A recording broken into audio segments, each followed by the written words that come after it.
This talk is called The First 100 Days, an Explosion of Acronyms. Things begin to look up some. It had rained in Washington during the days before FDR's inauguration. But on the day he was inaugurated, the rain stopped.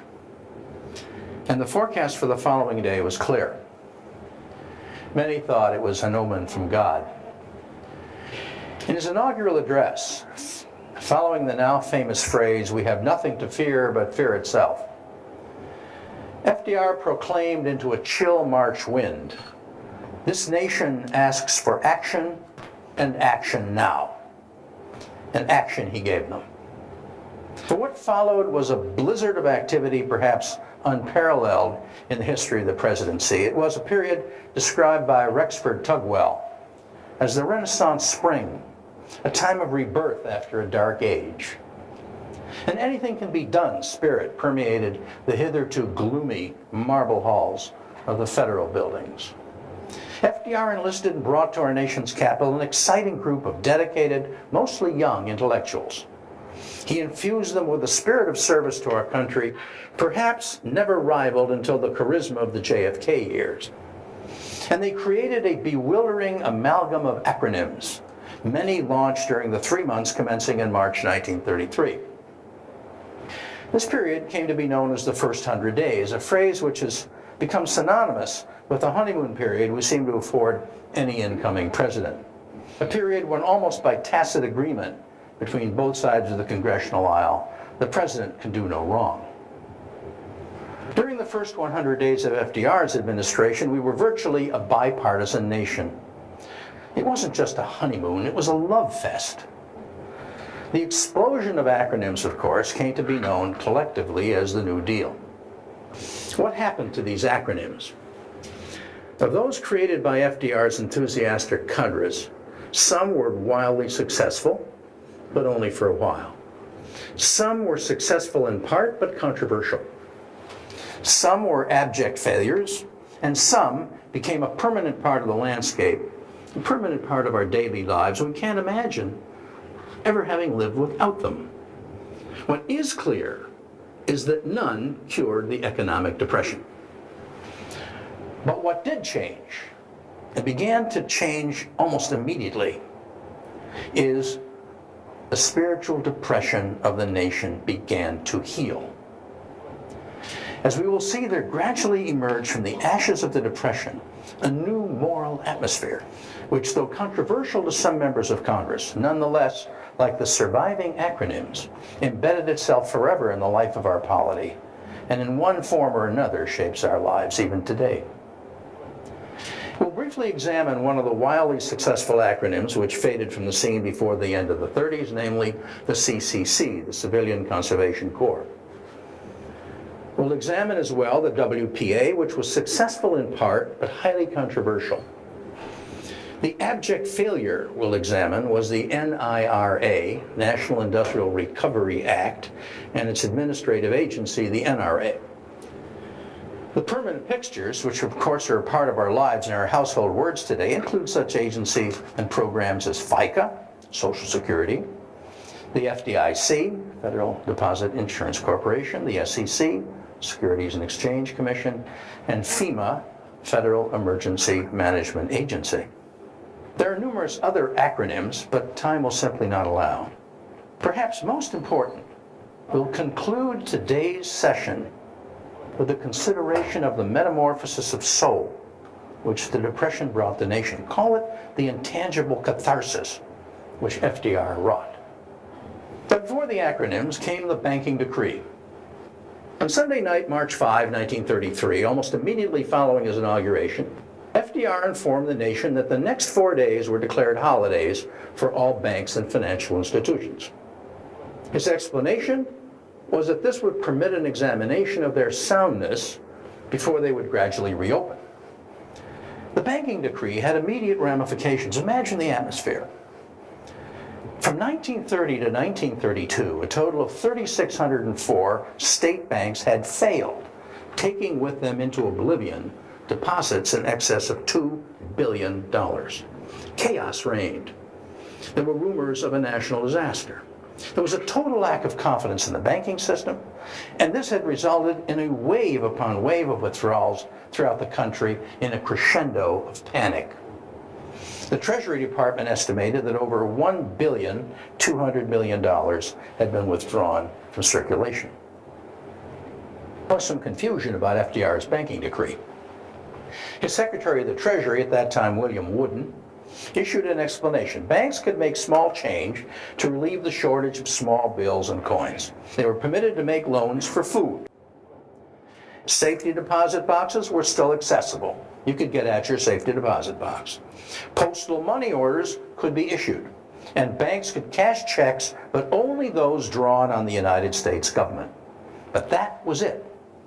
No other checks could be cashed, no deposits would be accepted, and particularly no withdrawals could be made.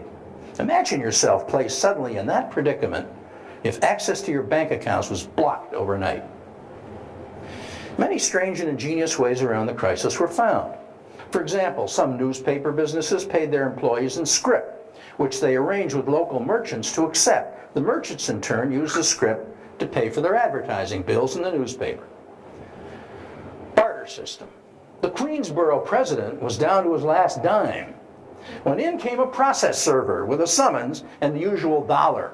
The borough president scooped up the dollar and for the first time in his political career felt lucky to be served with process.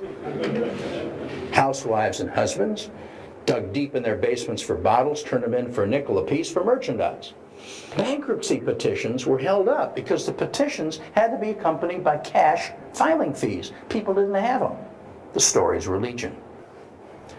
FDR, in calling for action and action now, realized that movement, any movement in the short run, was more important than achievement or even direction. Ironically, his first forays were actually conservative ones, and the almost frantic rush for action led him in many directions, some conflicting. But it didn't seem to matter.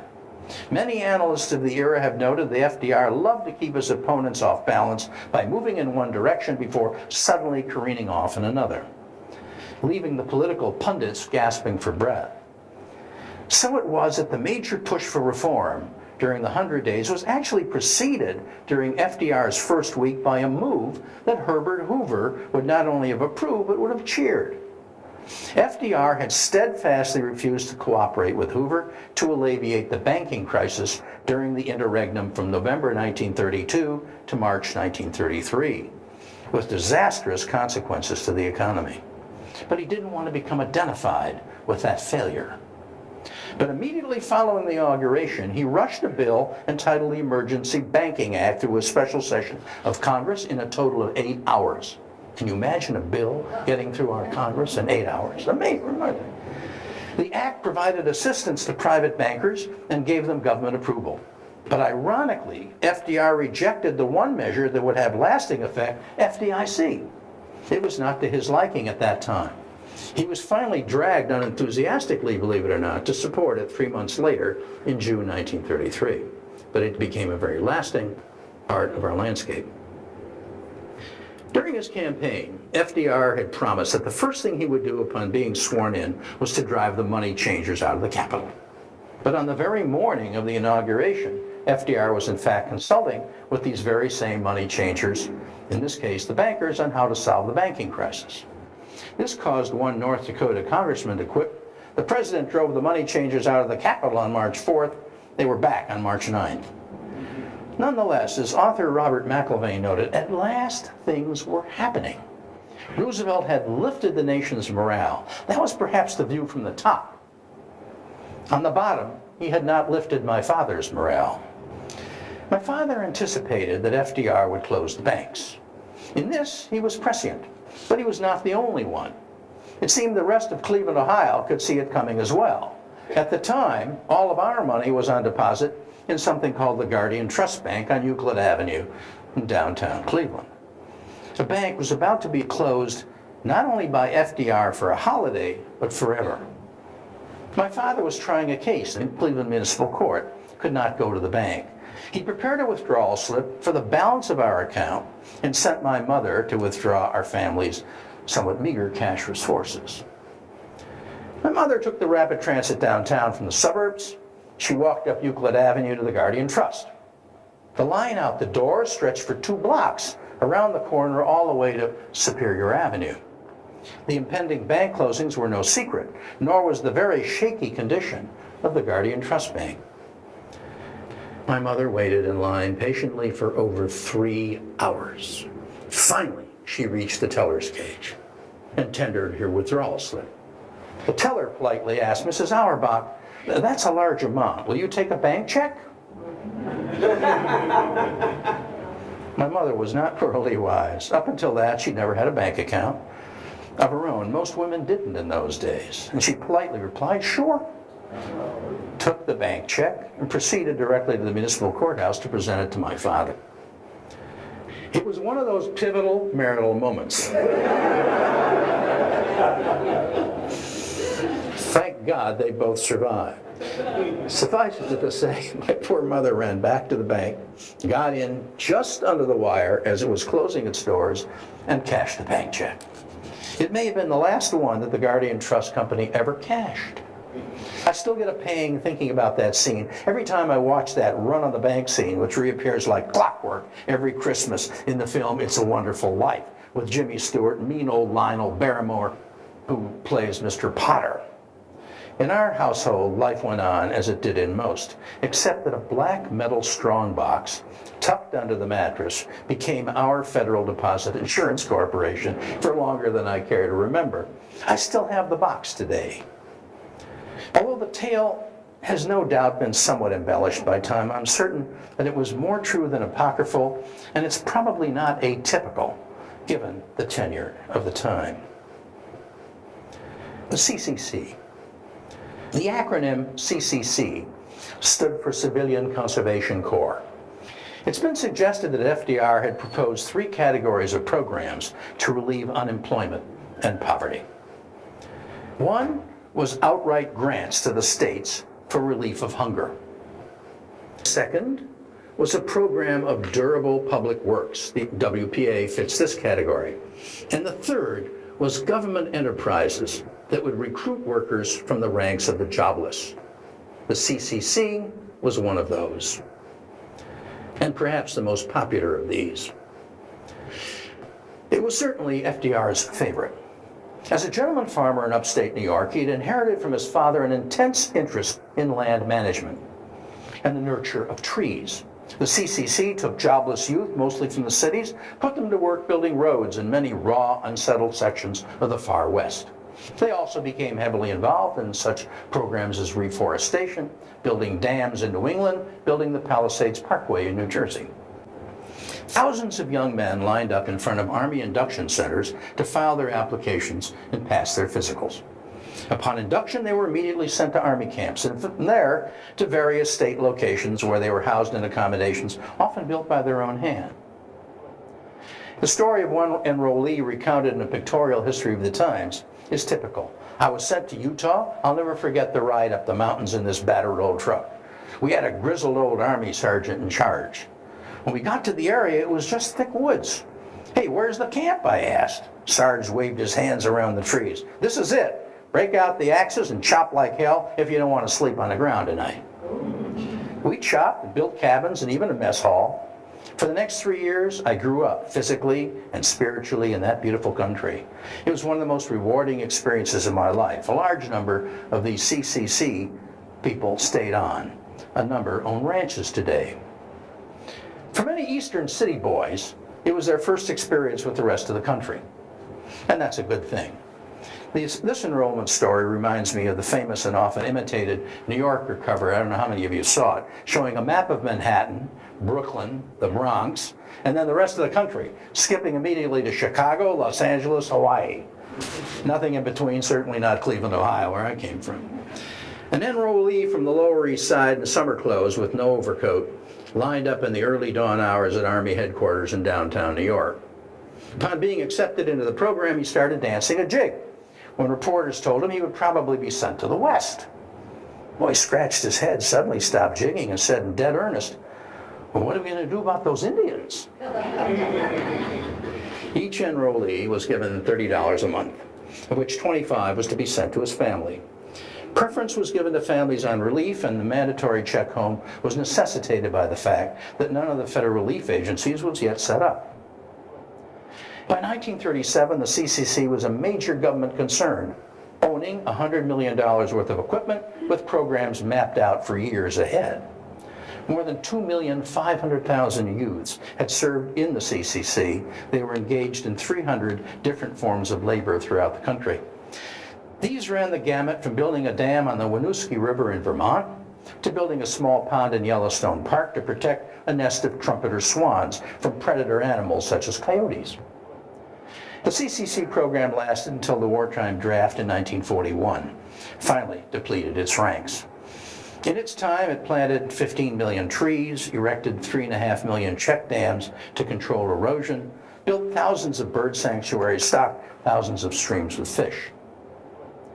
But far more important than the material benefits it bestowed on the nation was the mental, physical, and spiritual uplift it afforded the despondent youth of the Depression years. They arrived as behavioral problems. They left as role models. When they came, many were undernourished, illiterate, bitter, resentful, hostile. The majority became healthy, wholesome, gained basic educational skills, and they left upbeat and respectful. What a wonderful program. Most important, they gained their dignity.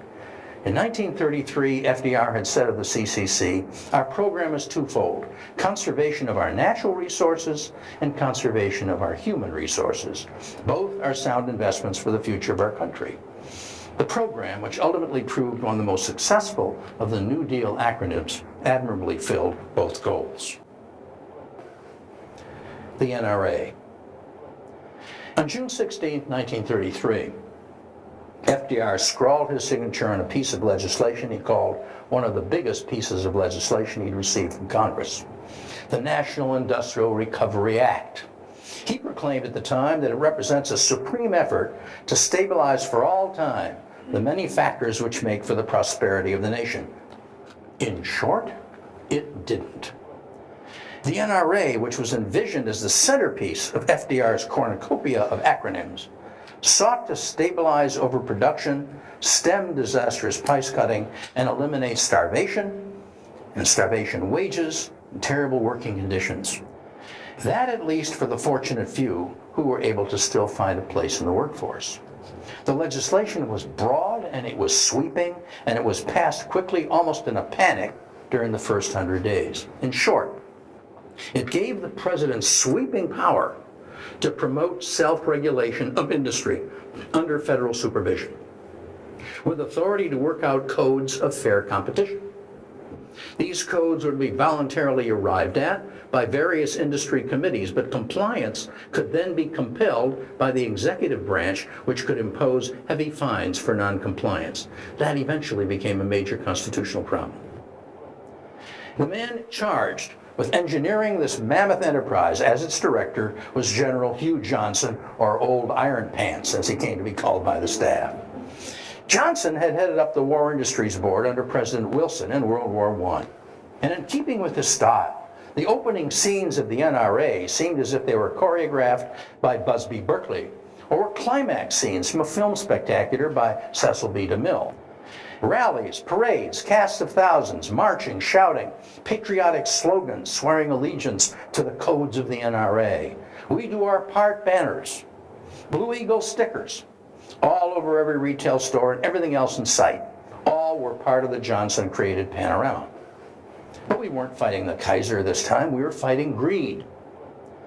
And ironically, greed is what brought the NRA crashing down. Since most of the work of the NRA was to be accomplished through industry codes, and since he feared constitutional problems and desired business to be supported, General Johnson did not attempt to impose codes on industry. Instead, he chose simply to negotiate with them. There were over 400 industrial code boards set up. The unfortunate result was that the largest companies in the bulk of the 400 industries drew up their own codes. Predictably, they invariably adopted codes prohibiting the pricing of their products below cost, which meant in actuality below a reasonable price. What we had, of course, was government-sanctioned price fixing. In return for this government-sanctioned generosity, the industries were supposed to adopt minimum wages, maximum hours, improve working conditions, and to eliminate child labor. This they did to some degree, and in this there was some progress, notwithstanding that less than 10% of those who served on the code authorities were representatives of labor, and only 2% were consumer representatives. For example, a 30-cent minimum wage and a 40-hour maximum work week were required by the NRA in each industry until they worked out their own codes. Business had fought against these concepts for decades. Moreover, collective bargaining was provided for in the legislation. Eventually, in 1935, more effective and enduring collective bargaining legislation was implemented in the Wagner Act. The NIRA was assuredly its precursor. But unfortunately, the NRA did not bring about economic recovery. Greed took over. Many manufacturers believed that both prices and the cost of labor would rise when the NRA codes finally worked out. Resultantly, they built up their inventory of goods produced by cheap labor before the codes went into effect. Result? Many unemployed persons were hired in the spring of 1933 at the lower wage. They were laid off by fall of the same year. There were some gains from the higher wages, but these gains were rapidly depleted by higher prices. In point of fact, the code suspended competition and prices soared. But the wages didn't keep pace. Then came disillusionment. When the program was initiated, over 250,000 people marched down Fifth Avenue in a massive choreographed show of support. They had high hopes. They were pie-in-the-sky hopes. By 1934, complaints of NRA prices and Hoover wages were common. The demagogues weighed in. Huey Long bastardized the acronym NRA into National Runaround. Hearst's version was No Recovery Allowed. It became all too apparent that so long as businesses were permitted to raise prices to coincide with or exceed mandated wage increases, purchasing power would remain stagnant. While this was happening, the NRA's Director General Hugh Johnson was deteriorating right along with his program. He became foul-mouthed and dictatorial. He was often absent from the office for as much as 2 days for drying out sessions. The man became an embarrassment to the administration, and FDR was unable to ease him out until 1934. By 1938, incidentally, only 4 years following his ouster, the general was openly denouncing Roosevelt in bigoted terms for imposing a northern pro-Negro policy. At the same time, Johnson began extolling the virtues of Benito Mussolini and became an ardent and vocal exponent of America First and isolationism. Although it was not the intention of FDR or his advisors, the hastily enacted NIRA had within it the potential for fascism through government control of wages, prices, production, the workforce, and management. As Robert McIlvaine astutely observed, however, the seeds never germinated in American soil. When business domination of the NRA became apparent, the program's popularity faded.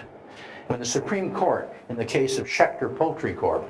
Versus the United States, mercifully put an end to the NRA in 1935 before it was extended for a second term, declaring it an unconstitutional delegation of legislative power to the executive branch, FDR, though publicly professing outrage, was privately relieved. You know, the whole thing was a mess, he privately confided to Frances Perkins, who incidentally was the first female Secretary of Labor.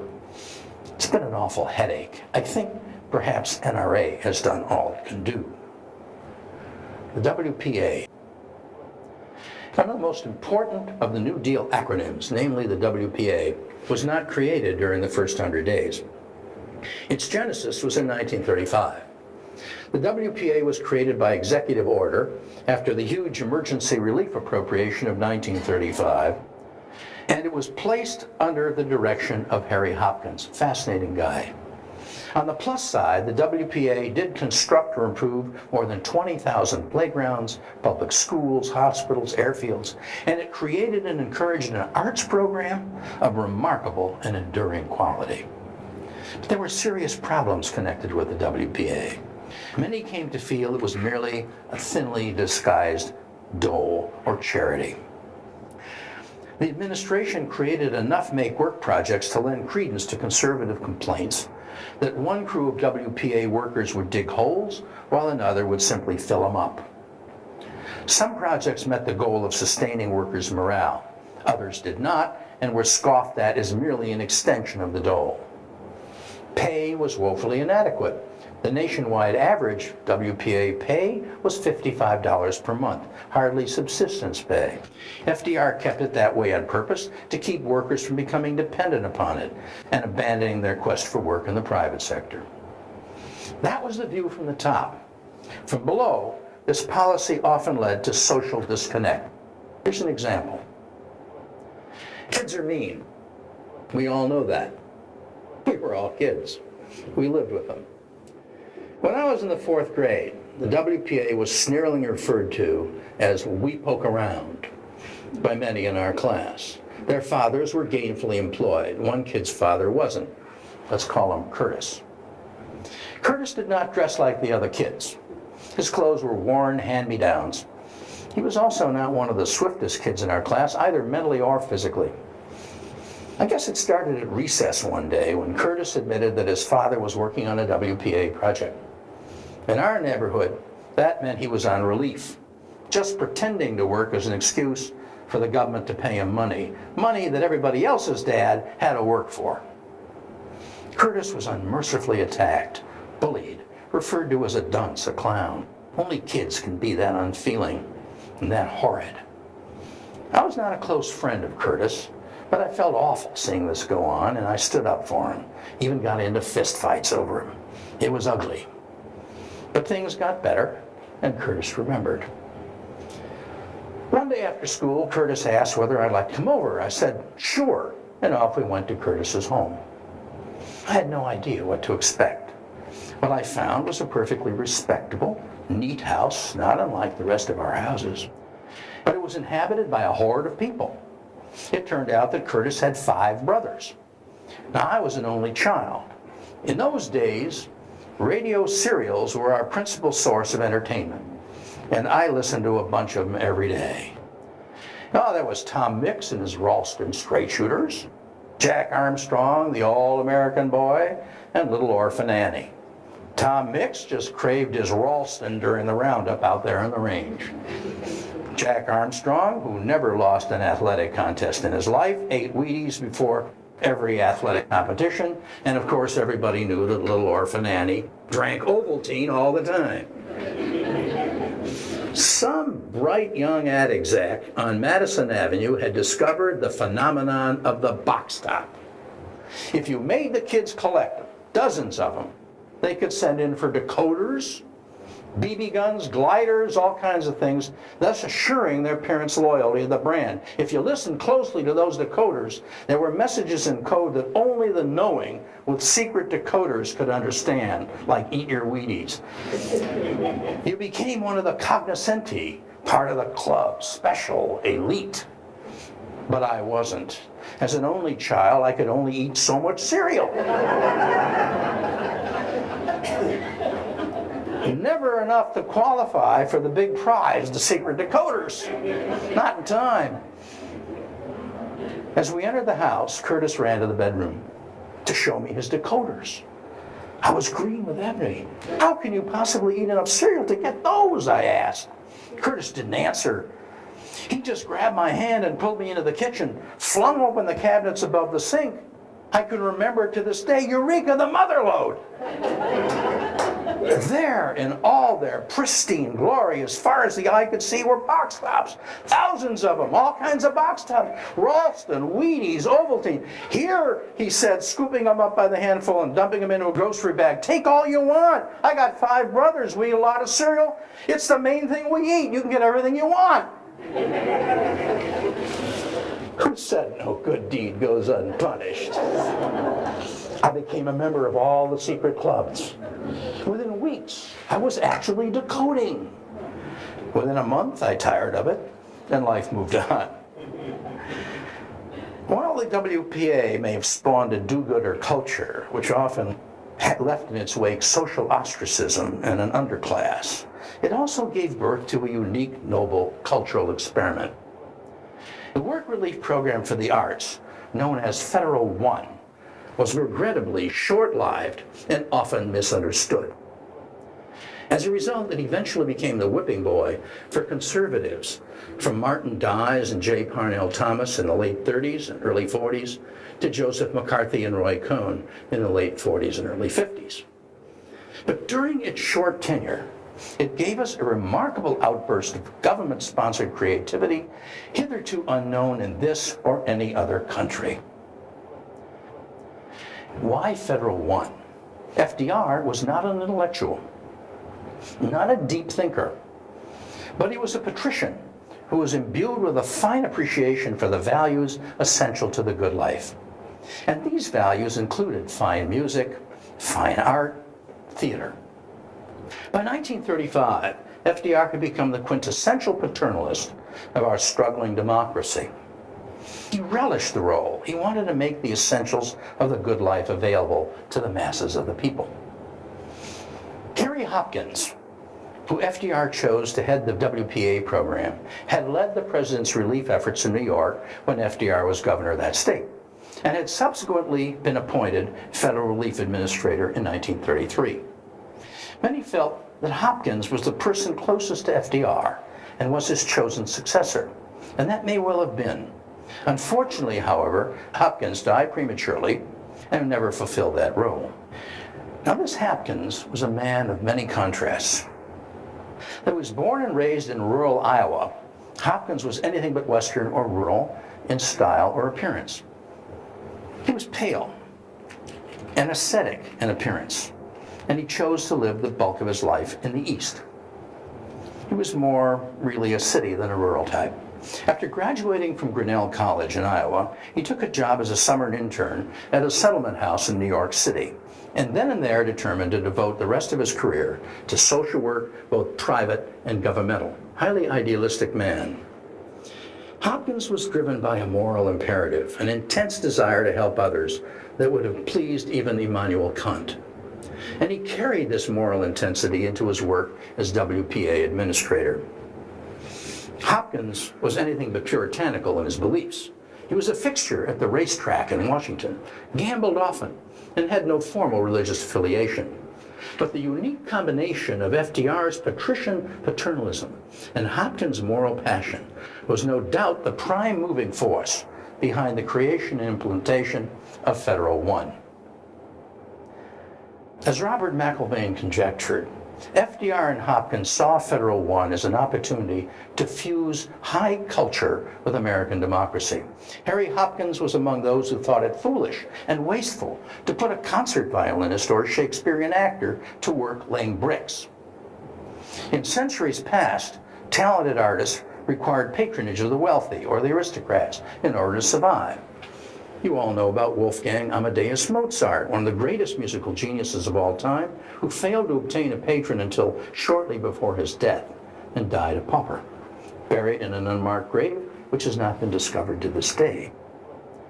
Now, under FDR and Hopkins, the federal government became the ubiquitous patron of the arts, and during its short but intense life, Federal One gave millions of Americans their first opportunity to experience cultural heights previously reserved to the rich, the well-born, and the able. Part of Federal One's programs, the Federal Theater Project gave birth to the careers of some of our greatest actors, directors, writers, and others among them. Orson Welles, Arthur Miller, John Huston, Joseph Cotton, E.G. Marshall, Arlene Francis, Howard Da Silva, Burt Lancaster, who started out as an aerialist in an FTP circus, by the way, Canada Lee, John Houseman. WA-sponsored community symphonies and amateur theaters sprung up, flourished all over the country. One, called the Cleveland Theater for Youth, held forward in a rickety old garage which had been converted into a theater on a very, very slim budget somewhere in downtown Cleveland. The title Cleveland Theater for Youth was a misnomer. I acted there. I was only 8, but I was the only so-called youth in the whole outfit. All the other actors were considerably older, or at least so it seemed. The play was coming-of-age comedy by Eugene O'Neill, you may know it, called Ah, Wilderness. I played the 8-year-old brat brother. I remember that we acted in the dead of winter, and the chill, icy winds blew relentless and uninhibited directly across Lake Erie from Canada right into downtown Cleveland and right into that old converted garage. It was always cold. And I remember the smells of the place. They were not just grease paint and makeup. During rehearsals, the stage was heated by an inadequate kerosene burner, which had an intense, pungent odor. And I vividly remember the smell of decaying lobster shells, used as props in one of the opening scenes, which consisted of the families sitting around the dinner table. Families did that then. Marcel Proust once astutely observed that our senses bring back memories more directly than our intellect. Whenever I smell burning kerosene or take lobster shells out to the garbage, I'm immediately and poignantly transported back to those bitter, cold, but memorable nights in the FTP Theater in Cleveland. There's more to the memory. I remember we gave 8 performances, but they had to write me out of the second act as the play went on until the wee hours of the night, far past my bedtime. But on the final night, I was at last allowed to stay for the curtain call to take my bows with the rest of the cast, and I remember how enthusiastic the audience was. And I also remember peering out from behind the curtain with other members of the cast before each show, count the audience. It was never very large, despite the fact that it was free. I now realize the inadequate heat had something to do with that. But the audience was always wildly enthusiastic. They clapped long and they clapped hard, and the cast heard them. There was a certain supportive togetherness between the cast and that audience in that freezing garage that I've never witnessed before or since. It was an elevating thing, really. I imagined we weren't alone. Well, at the same time that I was performing with other amateurs in downtown Cleveland, another Federal One program was making great strides. The Federal Art Project gave birth to some of the most notable artists of the 20th century, including Ben Shahn, Jackson Pollock, William de Kooning. But it also gave the great Mexican muralists, Diego Rivera and Clement Orozco, the opportunity to vent their anger at the capitalist system, painting anti-capitalist murals in such unlikely locations as the San Francisco Stock Exchange Club, the RCA building in Rockefeller Center, and the Dartmouth College Library. Their art, however, was too far to the left for the conservatives in Congress, and charges of communism now began to echo through the halls of Congress. Some of the graphic art was not without its humorous sides. Rockwell Kent, given rather free rein by the WPA to paint a mural on the walls of the United States Post Office in Manhattan, surreptitiously painted a slogan advocating Puerto Rican independence into an obscure corner of the wall. Almost too clever by half, he painted it in Icelandic. It was eventually uncovered and painted out. The Federal Arts Project did not veer as far to the left, however, as the Federal Theater Project. The FTP had been given wide latitude by the administration. In its short-lived history, in addition to legitimate amateur to professional theater, the FTP sponsored radio drama, children's plays, puppet shows, and circuses. But its social outlook finally brought it down. Political opposition to the program could not be silenced, even by the entreaties of FDR and Harry Hopkins, as the Dies Committee began to gain momentum following the Molotov-Ribbentrop Pact in 1938. The House Un-American Activities Committee, in a foreshadowing of what was to come under the McCarthy era in the late 40s, investigated the FTP under the guise of a larger exploration of un-American propaganda activities. Hallie Flanagan, formerly head of the Vassar College Experimental Theater Group, had been appointed by Harry Hopkins as director of the FTP. She waited patiently to testify in favor of renewing the program during months of hearings, listening day after day to uninformed negative testimony. Finally, her turn came. She misjudged her interrogators. When she quoted Christopher Marlowe, one of her interrogators interrupted her to ask who was Christopher Marlowe and whether he was a member of the Communist Party. Others laughed, but not Flanagan. She realized it was a tragedy and that the program was doomed. The tragedy which Flanagan perceived was in microcosm the tragedy of the entire glorious Federal One experiment. The Federal Theater Project was cut entirely by Congress from the 1939 relief appropriation. FDR reluctantly signed the depleted appropriation. He had no other choice. The remainder of the Federal One program struggled on until 1943 on increasingly limited budgets. Since the 1960s, however, this wondrous but short-lived Federal One program has begun to gain recognition as a major achievement of FDR's administration. This recognition has come about not merely because of its contribution to the world of the arts. It did indeed provide artworks in all forms of great value to future generations, but far more significant, it provided hope where there was none. It lifted the spirits of a depressed nation, and it brought a certain togetherness heretofore unknown. FDR and Harry Hopkins had sought to lead a desperate people to a wonderful world beyond their material wants. And in so doing, if even only for an instant, their program offered to a shivering but excited audience in a converted garage in Cleveland a glimpse of a better life, a fuller life. Federal One had jump-started the imagination of a weary people, and it did so at a time when reality could offer many of them no end in sight to poverty, unemployment, starvation, and premature death. Finally, to some, it gave a reason to strive and to live, where previously there was only despair. But why was FDR able to create this rarest of government phenomena? I spoke at the outset about a metamorphosis of soul. Now that's a rather presumptive phrase. You may by this time be wondering what I had in mind. I have searched for a satisfactory definition of the word soul. There are over 10 definitions in the dictionary. None did the trick for me, but this did. It's by Jacob Needleman, and it's from his book, American Soul.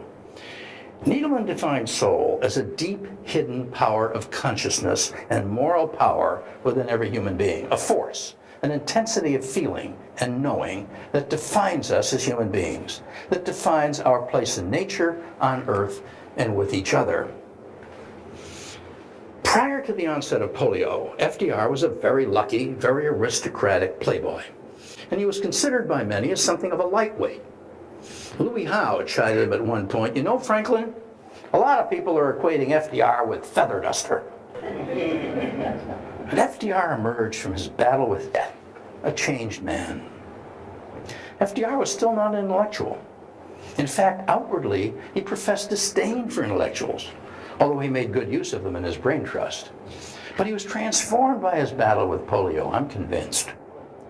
He emerged from his epiphany with a new intensity of feeling that fits Needleman's definition. It defined FDR as it defined his place in nature, on earth, and with other human beings. And this quality shined through. The metamorphosis of soul, of which I speak then, was that of FDR himself. There's no other explanation as poignant for the man's connecting as he did with the populace. Consider this. Almost immediately after assuming office, FDR began a series of Fireside Chats. These were one-on-one radio broadcasts directly to the people in the only direct medium available at the time. And his broadcasts are estimated to have reached approximately 40% of the population. They reached my grandparents. I was just a witness at the time. I was a little guy, and I didn't fully understand what I was seeing, but I do now. I remember the scene as if it were yesterday. My grandparents lived in the same two-family house as did my parents, and I spent a great deal of time with them. I came to know them well. When FDR spoke, they would sit glued to their 4-foot-high Philco console radio. You probably remember some. They heard every word, and what he said connected. But connected over a profound cultural divide. FDR was born in 1882 into an exclusive class of landed gentry in upstate New York. He grew up there and in Tony vacation spots such as Bad Nauheim in Germany, Campobello Island in New Brunswick.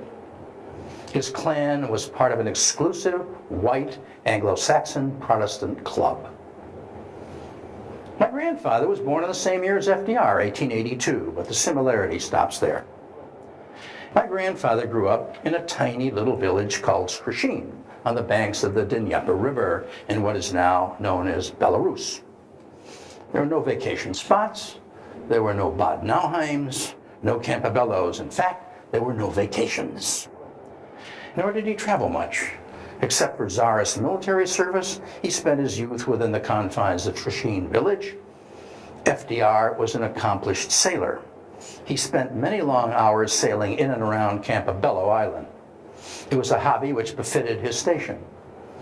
My grandparents' only seagoing adventure was in steerage from Hamburg to New York in 1904, wearing destination tags. It was a bumpy ride. FDR, again as befitted his station, entered politics, rose rapidly, became Deputy Secretary of the Navy in the administration of Woodrow Wilson. My grandfather's military experience was as a foot soldier in the army of the Tsar, into which he had been begrudgingly dragooned for 4 long years. He was discharged in 1904 and promptly fled Russia, bribing the border guards to escape being recalled by the Tsar to fight in the Russo-Japanese War. FDR never really had to earn money, never had to support anybody. His mother supported him for the most part, even after marriage, and he was a beneficiary of trust funds. Upon completion of his term as Deputy Secretary of the Navy, he retired for a short while to the private sector, lending his name to a law firm in New York City, but he never really involved himself in any significant way in its day-to-day activity. He remained, first and foremost, a political animal and a gentleman farmer in Hyde Park, New York. My grandfather, on the other hand, started a business from scratch in Cleveland in the heart of the Rust Belt.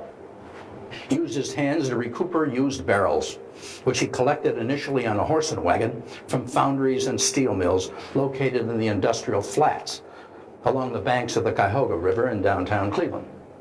By doing this and taking in boarders, he and my grandmother not only supported themselves, but put 2 sons through medical school and my mother through the School of Education at Western Reserve University. There were no trust funds.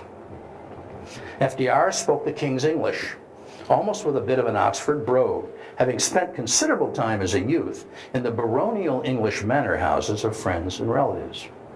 My grandparents spoke English as a second language, heavily accented, and their accents were far from those of Oxford or even Cambridge for that matter. And yet, there was a formidable connect. I have tried, but I cannot yet fully explain the remarkable bridge that crossed this monumental cultural divide, which I'm sure was duplicated in millions of homes throughout our country. There is certainly no explanation in plain logic. But FDR spoke to my grandparents, and he spoke to them directly. There was an intimacy and a warmth, a bonding, if you will, around that old Philco radio. The depth of it cannot be adequately described or conveyed in words. This was the genius of FDR. This was the intensity of feeling that defines FDR. He spoke in conversational tones to them, not at them. He was not lecturing them. He was inviting them to reason with him. And unlike other leaders who have professed to do so, he did truly feel their pain, perhaps because he had himself risen from the depths of despair in a battle for his life against a killer disease, a disease, incidentally, which still menaced all of them and their children. And somehow they knew it. He spoke to them with a lilt in his voice. He asked the people in their desperation not to lose heart. Instead, he invited them to join him in a joyous adventure and to enlist every ounce of the American creative spirit within them to defeat the common enemy, fear. His animus, his exhilaration, his bonhomie were a welcome relief from the dour puritanical sermons to which they had been subjected during the moribund final years of the Hoover administration. FDR was in effect asking them to share the same uplift, the same metamorphosis of soul, if you will, that he himself had experienced during his own epiphany in the 20s. This then was the remarkable genius of Roosevelt. He bonded with the body politic directly through the only direct media then available, without intermediaries, without talking heads, without video replays. He did it throughout America and across great cultural divides, such as that of my own grandparents, and he did it to a depth no other leader has equated or even approached, either before or since. And for this reason, the period in our history, 1933 to 1945, will no doubt forever remain the age of Roosevelt. Thank you.